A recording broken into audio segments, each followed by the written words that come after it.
We all know that Halloween is a holiday that brings along with it many traditions when it comes every year. From the standard trick or treating, haunted houses, to Halloween parties. I'd experienced many of these things during the season of Halloween as a child, and there have been many children's books published that explore the many elements of the holiday of Halloween. The book that I'm going to be reviewing today specifically explores the themes of costumes, Halloween parties, and getting scared on Halloween night. The book that I'm going to be reviewing today is called The Spooky Halloween Party, written by Annabelle Prager and illustrated by Tommy DePaula. The story begins with a boy named Albert and his friend Nicky walking together along the sidewalk. Nicky makes noises that go, "Woo! Woo! Woo!"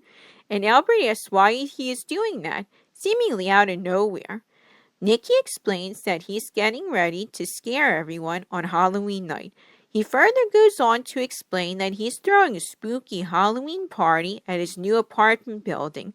In addition to inviting Albert to his party, he recites the guest list as follows: you and Jan, my cousin Suzanne, and Morris and Doris and Dan. Reading the catchy rhyme scheme of Nicky's guest list made me smile, and I like the feel of playfulness that the author included in Nicky's character. In addition to his mindset of scaring everyone, that's something that I thought was worth mentioning. However, Albert proudly proclaims that being scared is for little kids and nothing will ever scare him.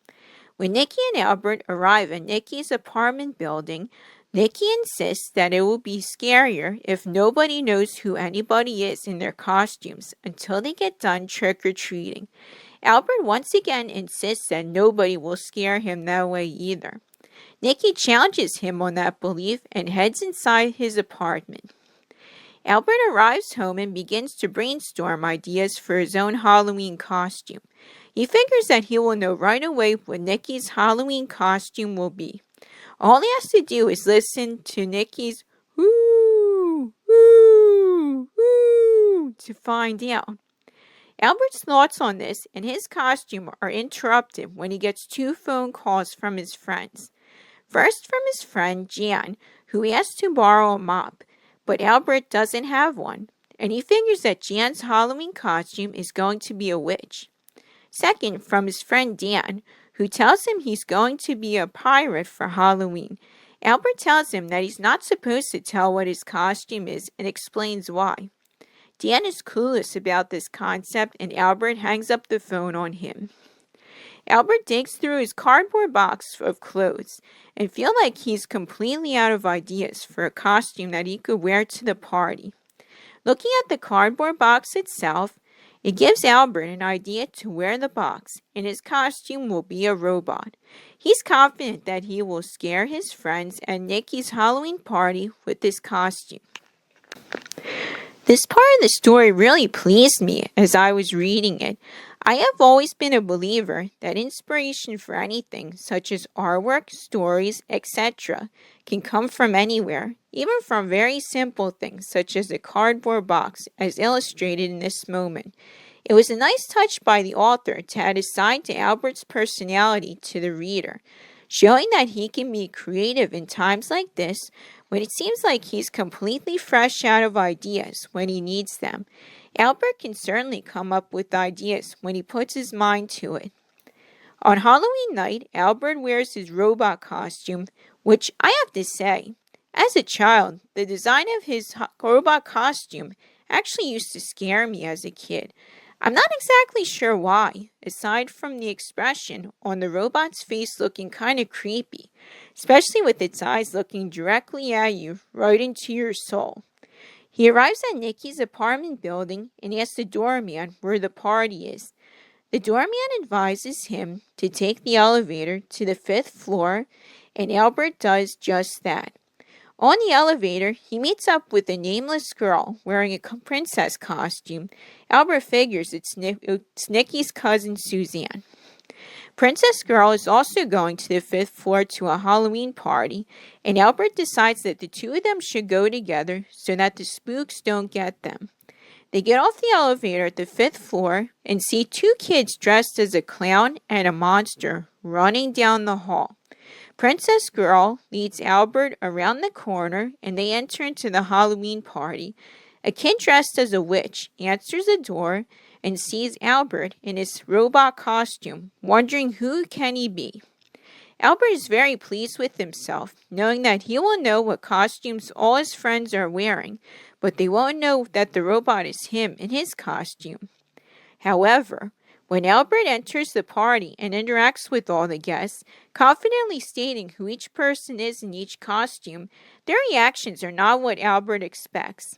They seem annoyed by him. Princess Girl states that she's scared, and Albert says he's not. The girl dressed in the goblin costume tells everyone that they're going to begin trick-or-treating, and everyone should follow him. Hearing how bossy the goblin boy sounds, Albert figures that it's Nicky, and knew that Nicky could not fool him.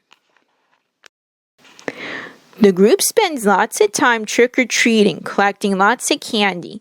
Albert has some difficulty with this as it's hard to run while wearing a box, while Princess Girl kept losing her high-heeled shoes. When they get finished, the group makes its way up the stairs back to the apartment. Along the way, Albert and Princess Girl hear a door slam and a far-off cry of "Woo! Woo! Woo!" in the darkness. Princess Girl gets scared, and Albert declares that the quote-unquote spook is Nicky, and he's the kid wearing the owl costume. Princess Girl is confused by Albert's statement and is still scared, tells Albert to get out of there and head back to the apartment. Albert agrees and follows her. It's at this point of the story that I think readers get a nice taste of dramatic irony, a term that means when the readers know information that's important to the story that the readers who are in this story don't know and don't know yet in the story. In this case, I think we're getting the sense that Albert has unintentionally crashed another Halloween party taking place in the same apartment building that his friend Nicky's is taking place. Will he find out soon? Well, stay tuned and you'll see. Once back at the apartment, Goblin Boy tells everyone that they can take off their costumes. One by one, every kid at the party does this, and Albert doesn't recognize anyone at the party. All the guests stare at Albert, not really recognizing him either. This moment gets Albert scared, and he says that there really are real spooks. "Spooks have turned my friends into strangers," Albert says. I like how this moment really shows that despite Albert's confident, brave exterior, he can get scared like everyone else. The moment when he found out that all the guests at the party are strangers really broke his exterior. Just then the doorbell rings and another group of kids arrive at the apartment. The group includes the clown and the monster that we saw running down the hallway earlier, a little pirate, and a ghost that goes, "Woo! Woo! Woo!" like Nicky did earlier in the story as well. This group of kids turns out to be Albert's friends, and they wonder why Albert didn't come to the party. Albert thought he was at Nicky's party, but Goblin Boy explains that Albert actually came to his party, not Nicky's, and it was all just a mix-up. Albert realizes this and finds that there are no spooks after all. Nicky's party and Goblin Boy's party decide to join together and form one giant Halloween party where all the kids have a great time, eating food, playing games, and getting scared. As all the kids leave the apartment building, they, including Albert, all agreed that it had turned out to be a super special Halloween because it was so scary. The end. My final thoughts on this book. This story is quite charming, I have to say. While the plot itself is nothing overly special, with the use of the cliche of a character who confidently says they don't get scared, but ends up getting scared in the end, I feel like it's the characters in the story that really add a nice amount of charm to the reader. Nicky being mischievous and bossy at times, but at the same time a good friend. Albert being a more reserved and serious kid, but revealing that he has a fun-loving side to him as well. The other characters have their own unique personalities as well, including Dan, who is clueless but lovable, and even the characters who don't have names, such as Princess Girl and Goblin Boy, are interesting in their own rights as well. The illustrations in this book are very nice as well. While they're not quite as detailed as the ones in the books that I previously reviewed, I think that Tomie dePaola's art style is very unique and recognizable. No matter what book you find the illustrations in, they are detailed enough to be pleasing to the viewer and showcases the various expressions and personalities that the characters have. The only real criticism I have about this book is the pacing of the story. At times it felt like the story was moving too much on the slow side, especially in the beginning. The action really doesn't pick up until the close to the final third of the book, where Albert and the kids from the wrong Halloween party go trick-or-treating and things start to get really scary for them. Albert being very slow to realize that he's at the wrong Halloween party is another criticism I have, and I think it contributed to the slow pacing of the story.